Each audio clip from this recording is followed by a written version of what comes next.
Buxorolik akalarimiz kelishgan ekan. Yilda 2024 oxiri Silverstone Sochi Pro'sidan qilib berganmiz. 1.8 million so'm 2 yil garantiyalar bilan qilib berdi. Aka, nima uchun yana shunday olamiz? Haqiqatni ayting-da mana. Xalqqa ayting. Yaxshi ishlaganligi uchun, lishniy pamuk yo'qligi uchun oldin ham shu narsadan ishlatib ko'rganman. Siz qaysi radardan kechib gapingizni bo'ling. Qaysi radardan kechib, qaysi radarga o'tdingiz ayting.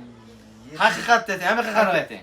Akamda 77 bor edi. Ha. Silverstone menda borligini ko'rib turib, akam oldi mendagi oldingi sotib olgan radarimni. Men o'rniga yana boshqa olib ketaman.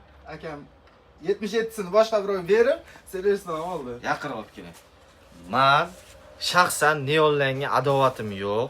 Agar sizda neonlan radar bo'lsa, neonlan yangi chiqqan 78 dan oling, yo bo'lmasa 77 dan proshivkasini qildirib oling. Yo bo'lmasa Sochi Pro'ni olsangiz, radarga tushish ehtimoli juda ham kam bo'ladi. Xudo xohlab tushib qo'ymasangiz, mana buni anons bilan tushib qo'ymaysiz, xatosi bilan. Kimga keryapsiz kelaverasizlar?